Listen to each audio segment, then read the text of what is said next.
Just like the Serie A, we're back this week. The Calcio Guys, Adriano and Gianni. I'm Nicholas. Took a week off last week. There was Canadian Thanksgiving on Monday. One of us was sick. One of us was busy. Just one of those weeks that didn't work out. Thankfully, there wasn't too much to talk about last week. Just the Azzurri. That we'll talk about that later. But Serie A Matchday 9 ended today. Big game of the weekend. We'll get right into it. But first, how are you guys doing? Good, doing okay. Good. How about you? Happy to be back, guys. Yeah, I'm good. As a Juve fan, I'm good because a 1-0 win yesterday against Milan.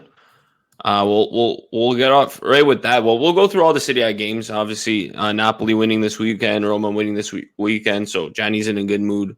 Juve winning this weekend. I'm in a good mood. And then Milan not winning this weekend. So Adriano's not in a good mood. Maybe we'll have to dedicate an entire episode so he could rant. But before you take the floor, Adrian, I'm just going to say, I feel like... You take it away. Yeah. I was just going to say, I feel like Milan-Juve, especially the games in Milan, there's never anything exciting. Like, can you name me one memorable moment besides maybe Chiesa's performance in January 2021 in this rivalry with games played at San Siro? Like, it's always pretty stale and boring. Yeah. Or we have to wait for a Locatelli goal every 6-7 years. Exactly. For that to happen, but exactly. It's a big game always on the calendar, but yeah, I don't know. It just hasn't. Especially this weekend, but in recent times, it hasn't really delivered, like you said. Yeah, and like you said, the Locatelli goal once every 7 years, exactly on the same date, October 22nd. But before that goal, there was the red card by Chow, taking down Keane as he was about to go in alone. I think most Milan fans agree, stupid penalty, stupid foul to take, stupid red, obviously completely deserved, last man back.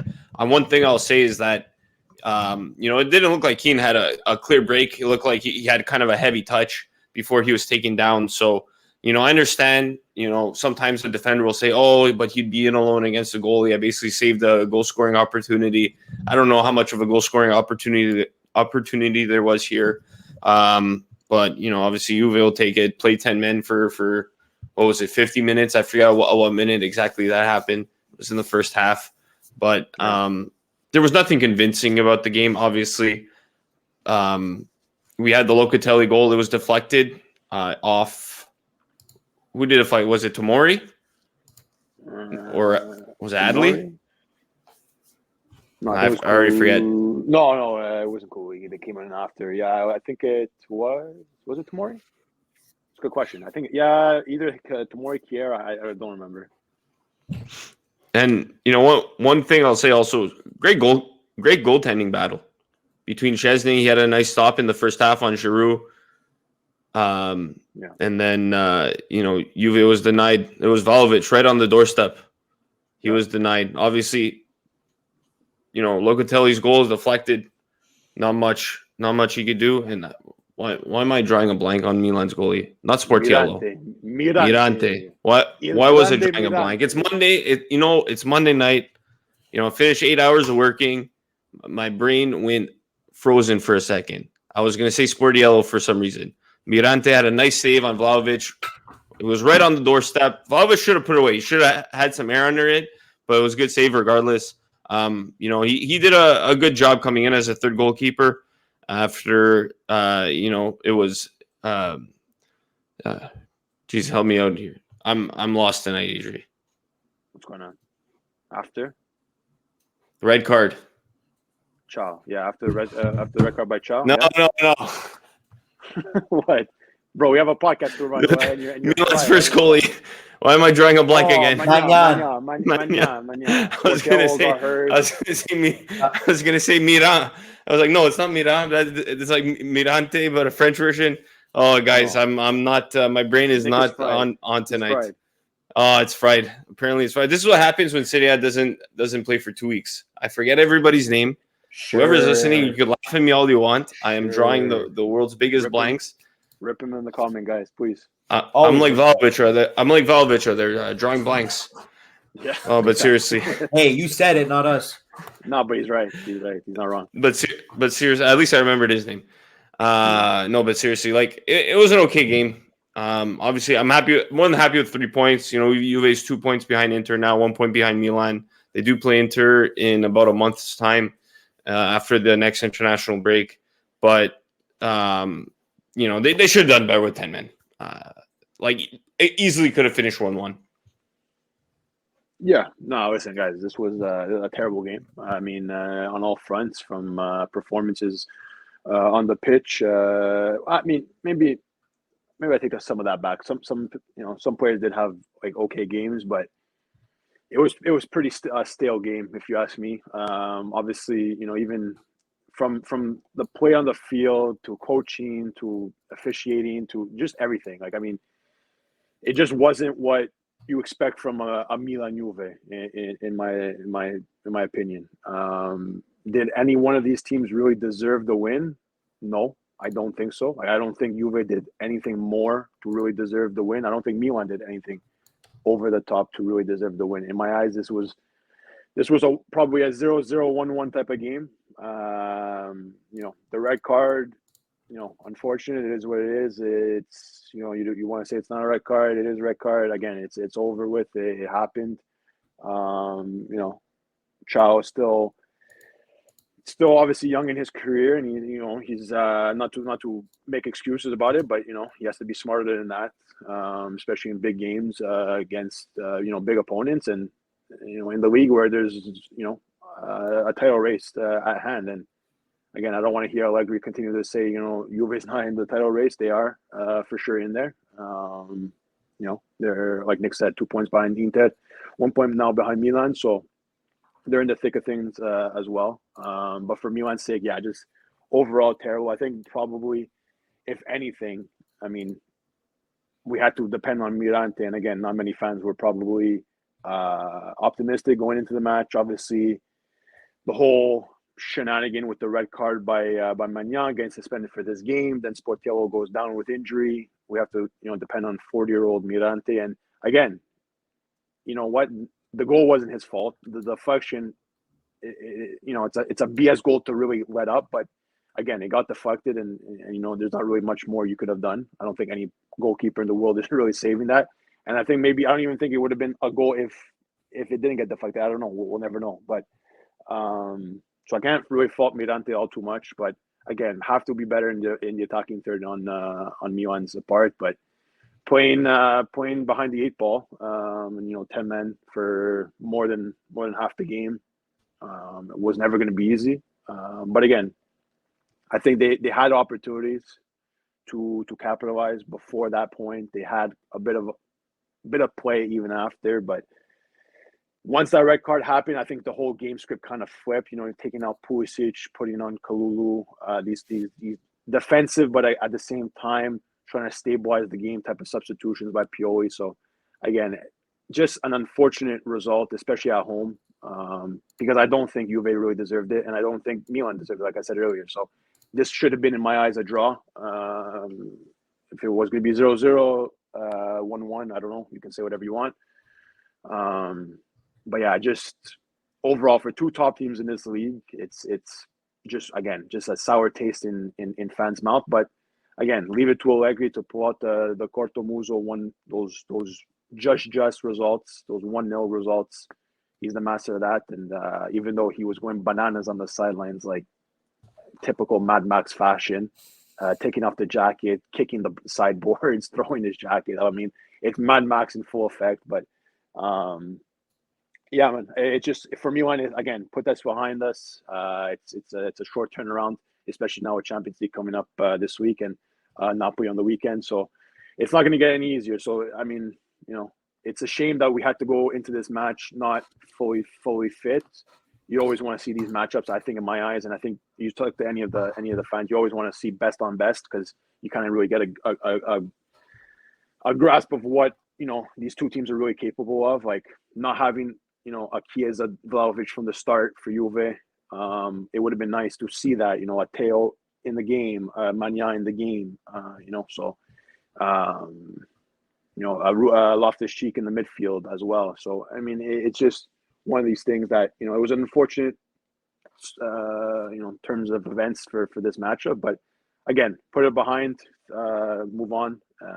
There's really not much more to say. But this team has to improve, and Inter's has looked good all season. They've had like a very, very few hiccups. So if Milan are serious, if Juve are serious, if Napoli are serious, these other teams are serious to really make a push for the Scudetto. They have to minimize their mistakes, really manage their expectations, and really take one game at a time, and really power forward, because it's not going to get any easier, guys. We all know that. So I don't know. I don't know if I couldn't even on both sides. I couldn't even name you like a man of the match. Like, I don't know about you, Nick, but like anybody, like besides like obviously Locatelli's gonna get it because of the goal, but like I just saw like no standout on both sides. I don't know about if you feel differently. I'd have to say honestly, Chesney. Yeah, the save even for that one save on Giroud.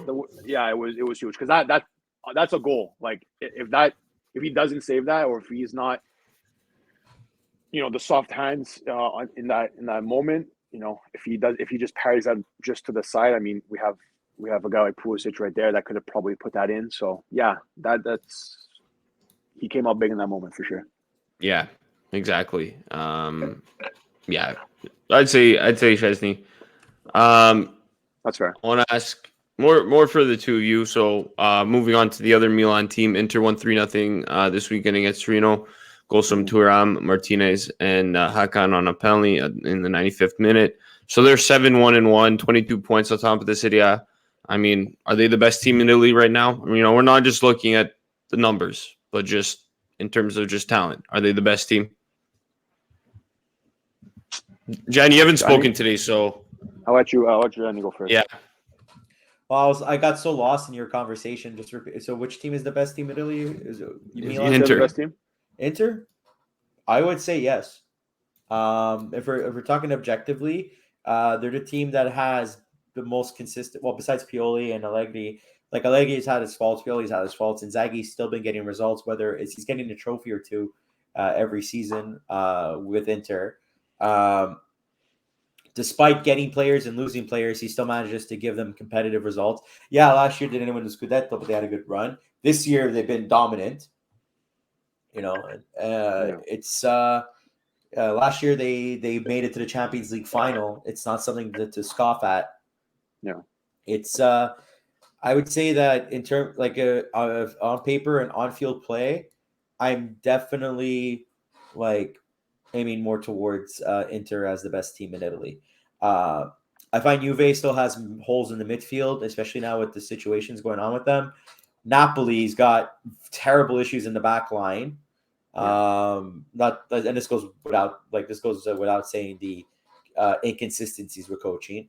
Milan is the other team, but it just seems like the offensive output sometimes lives and dies with Leao. This is just an outsider's perspective. You can correct me. Listeners can say, like, Johnny, I disagree. I just feel like as if they still need to solve that striker issue. They finally solved the right wing issue. Oh my God. Pulisic. No, Pulisic is the right wing. Who did they get this year for striker? I'm drawing blanks now. At least I'm not the only one. Oh no, I know, Nick. Like, I was making jokes about Jovic. They have Giroud, obviously. Who was former Inter player now, and his son now plays for Milan? Who? Not. No, it's the other way around. Oh, it's the other way around. Sorry, Turam, former Milan, George Weah. Yeah, never mind. My bad. Mixed up. No, but sorry. Yeah, I'm even wrong on that. Sorry, guys. It's Turam played for Juve. Yeah. And then Weah plays was for Milan, then Juve. Guys, this is what happens when the Calcio Guys gets we have a break for 1 week and our brains aren't working. Giroud now he's playing keeper. What's going on? The Serie A madness. Yeah, apparato Giroud. but until they have that strike, they get a consistent solid striker. Milan's offense is now they actually have another weapon on the right side, but still your trident up front still missing the middle piece. So like in terms of like overall completeness, it's Inter. Their back line is set. They have pending. They have an amazing midfield. Offensively, they're firing on all cylinders. It's hard to find a hole on the team for Inter, and that's why I would say that talent-wise, Inter Milan is the best team in Serie A. Talent-wise, now obviously performances can be different. Sometimes they have bad years or they have bad stretches, and that ruins their run. But I think Inter, and I think if they I think they earned the most points in the past. Like I saw a random stat. I'm not bothering to dig it, and I'm very much paraphrasing it. But it was like maybe by 10 points, they're the team that has earned the most points out of like the big six in the past like 3-4 years or something like that. Helps because they won the Scudetto in the past 3-4 years, so it makes sense. Yeah. But it's not like as if they win the Scudetto and then they're just dropping down to 5th or 6th. You know, like they're constantly in that fight for the championship. They stay competitive. You know, so that's why like consistently they're always finishing in the top 2. So that's why it's hard to say that it's not Inter. This is not like saying like all due respect to Juve, to Milan, to Napoli, to the top to the regular top 4. Is like all due respect to Atalanta is always the underdog top 4, but it's like they have each of these teams have their own threats and weapons and serious talents, but if we're looking at the overall picture, it's Inter. It's got to be Inter. Yeah. The only thing I would say, I mean, they definitely have stayed competitive, like Jenny said, and I'm pretty sure, you know, our biases aside, we can pretty much all agree on that. I'm not like, I mean, for me, like if I have to pick one weak point, and again, I'm not a big fan of Simone Inzaghi as a coach. Obviously, it seems to be working, so you can't really say too much. I'm just not really much of a fan of him and his play style. But again, it's working for them, so you have to give credit where credit's due. I think the only thing that you maybe can say in terms of where they maybe lack, I mean, for me, it's their defense a bit. Like besides like center back wise, like for me, Acerbi, I know people are gonna say, yeah, he's a warrior. He pocketed Haaland in the Champions League final. For me, I don't know if I still think they can improve there. Darmian is not an Inter player in my eyes. I love Bastoni. Obviously, you love Bastoni and Di Marco. Those are 2 Italian national team players. They've done well. They deserve the praise. For me, they're strong candidates.